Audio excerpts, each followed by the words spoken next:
What's up, guys? Welcome back to the channel. Today we're going to work on that filtration kit that I posted in the last video. We've got it here laid out for you guys. It's made by Alliance 4x4. So of course it comes with your installation booklet. Really nice pictures, really detailed. Tells every part number, every instruction from start to finish. Says it takes about an hour to 2 hours. So we're going to see what we can do today. It comes with a bracket to mount the filter canister, the block, I guess, distribution block. Comes with all your hose clamps, all your hoses, everything's pre-made. They're already put together. And of course it comes with a Wix filter. So on this installation video, it's pretty simple and straightforward. Of course, you start here with the, your typical unplug the battery, disconnect the negative terminal. We'll get the intake out of the way, and it's going to mount underneath the alternator, which is here. So I have an aftermarket intake, so it should be the same thing, except I don't have these two bolts for the factory. But we'll take this out, we'll disconnect the battery, we'll get started on this and get you guys started on it and see where we end up. Just use the gun, a 10mm to loosen the battery terminal. I usually use my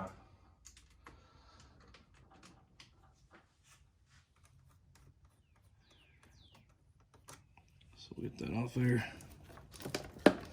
Might be a little tight. I've got all these wires. Just like so. Put this there where it won't touch. Keep up with our parts.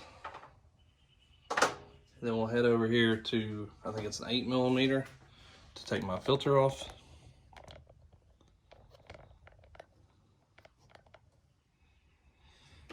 We'll head over here to the filter. So we can lift this cover up a little bit. Get this filter loosened up here.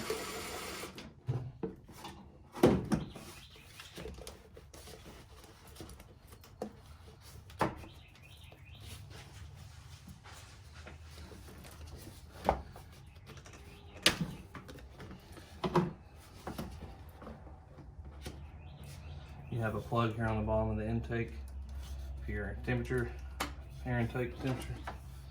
And we'll get that out of the way there.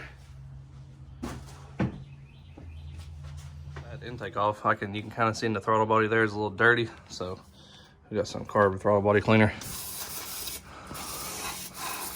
Spray it in there, get it wiped out, clean it out a little bit. Just might as well do it since it's off. So you can see we got that pretty clean now, a lot better than what it was. So not necessarily a step you need to do, but if you do take yours open, this thing has 80,000 miles on it. So if it is dirty, I would recommend cleaning it. It's not gonna hurt anything. You don't want the thing to get gummed up. So we'll continue with the next part. After we got the battery installed and the intake out of the way, we gotta loosen some bolts up here on the alternator to get this bracket on. So we'll do that now. Alrighty. So there's 3 bolts we gotta loosen. The one on the very left, the one below it, and the one to the right. Like pictured here on the instruction manual, gives you a detailed picture, left, bottom, and right. And it's a 15mm. So we will get those loosened. Which that one is not a 15, it's probably a 13.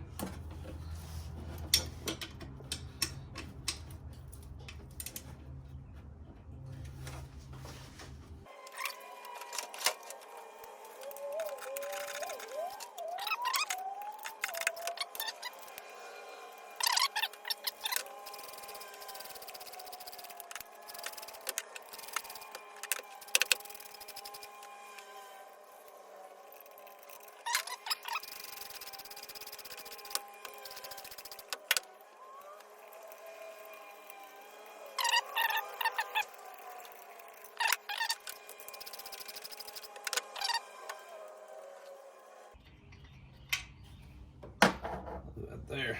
So then you get all 3 of those out. There's your bolt left, your bottom, and your right. Left, bottom, right. So not bad. Come over here and grab our bracket.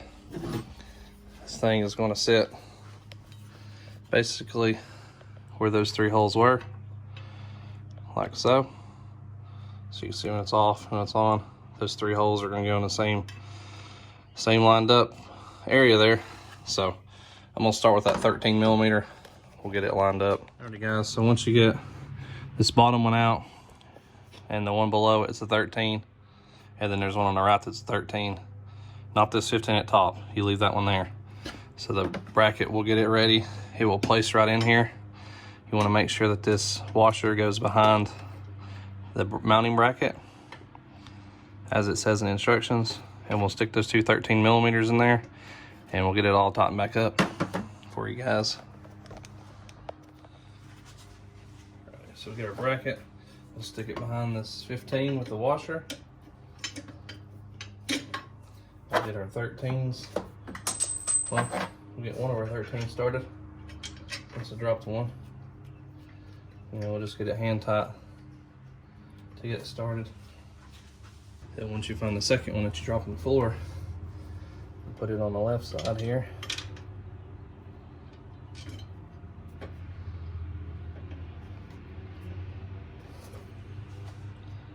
So as you can see, we got the washer behind it. Then we got our two 13s started. So we'll tighten these down. Of course, you can do them probably hand tight to get them mostly ran in there. And then you can tighten them up with a ratchet. We'll get them started.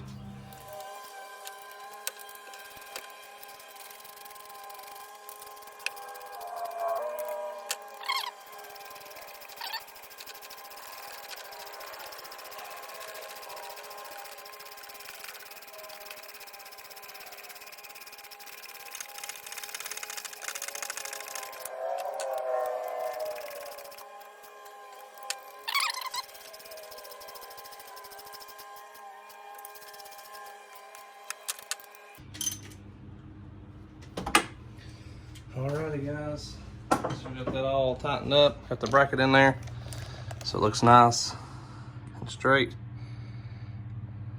Looks like so. Got all your bolts tightened back up, that 115 and two 13s.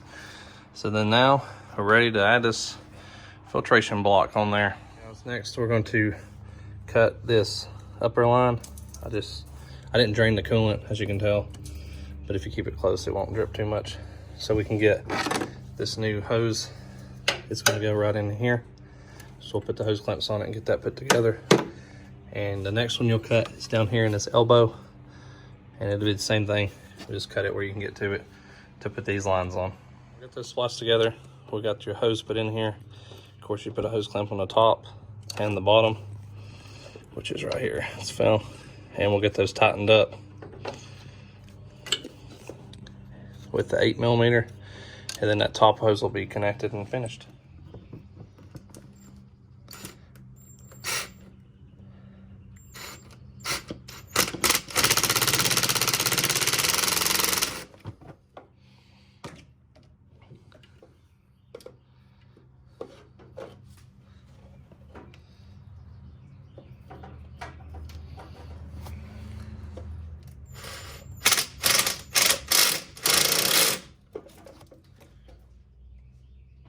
So if you put that hose in there, you can close this valve and it won't leak out. So that's what I did. Alrighty guys, so we got this top one in, and we got this lower one put in also. I just used the extension to tighten up these hose clamps, and you're gonna turn it out. That way we can run this hose up like this. And of course it stays out of the fan, stays out of the way. Lost a little bit of coolant, so we're gonna top that off, and then we'll get to this on.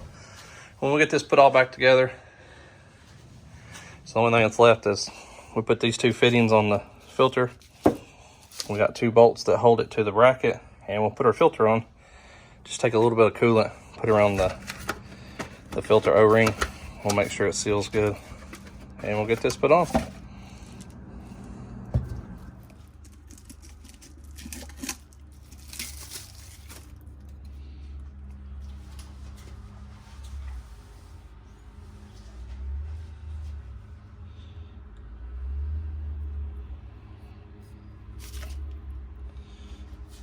Put this on here, make sure you get it lined up correctly.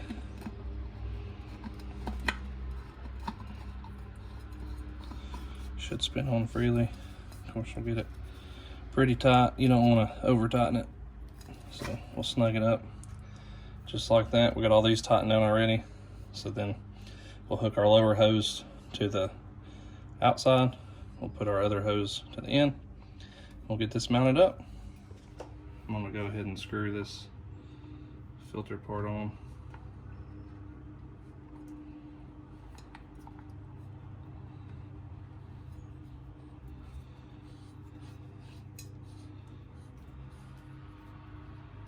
Just like so. I'll go one more time. Probably not. Get that nice and tight, and then we'll be able to screw our bottom one in. We'll put those two screws in. So we got our Allen key. It is a 3/16 and the back side nuts are 15s. So we'll stick these through.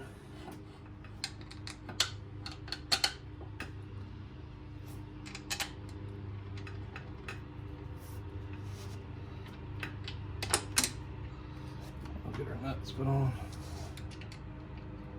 It's real easy to get to right here. You can get behind it, fairly simple.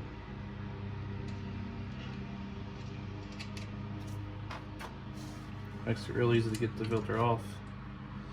Of course, we're going to fill up the coolant, put everything back together. We're going to check for leaks.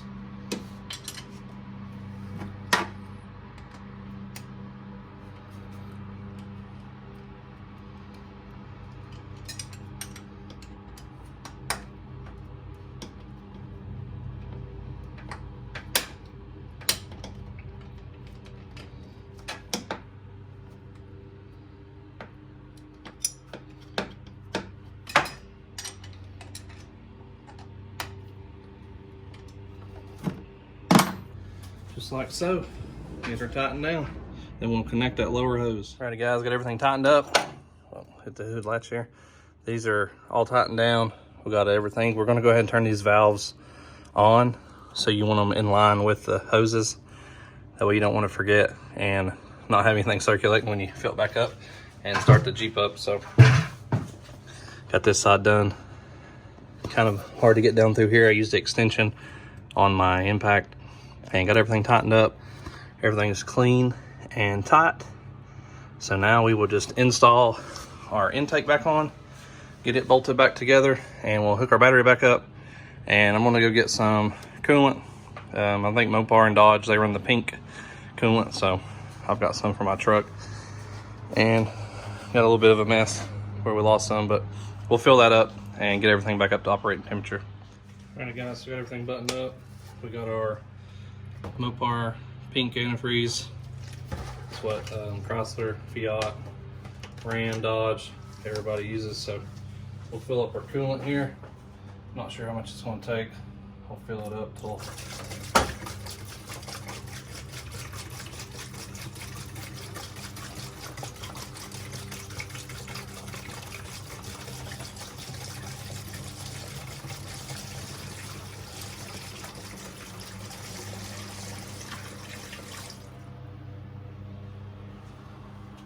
we'll fill it up and we'll check it. Start this thing up, see where it levels out at. Make sure we got no leaks. All right guys, got this thing all sprayed off. I had coolant underneath it, so I went ahead and sprayed it off the water hose. Got everything filled up, topped off, so we have no leaks. Of course, we can see everything still. So we got it all installed correctly. I did have to go back and top off the coolant again. It seemed like there was an air pocket that was causing it to run a little bit warmer than normal. Since I have the Trail Dash 2, and of course you have your factory temperature gauge.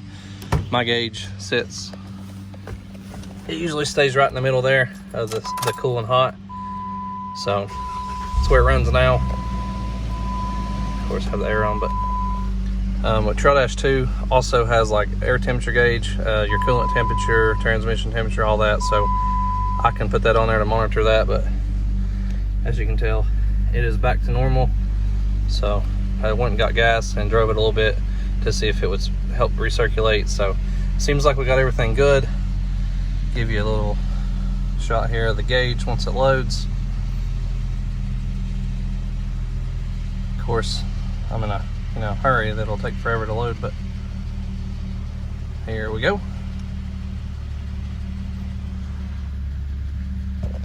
So we're running 221 right now. This was like 206, so it'll fluctuate a little bit, but you're still within normal running temperature, 220. It was getting up to around 245, 250. So that's it, guys, on the installation of this coolant bypass filter. This should help you a lot.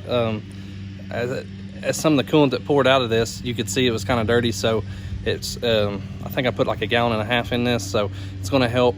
We're going to change this in about 500 miles, so stay tuned for the next video. We're going to go through this video and show you the change process, and we'll show you how dirty that filter is going to be, because with the casting of the blocks, there's a lot of grit and like sand and stuff that's in your coolant system that's, you know, yes, it's a closed system. Yes, it's supposed to be perfectly clear, but it won't be, I'll promise you. So there's a lot of issues with these Jeeps with this. So we'll review that next time. And I appreciate you guys watching this video. We'll catch you next time.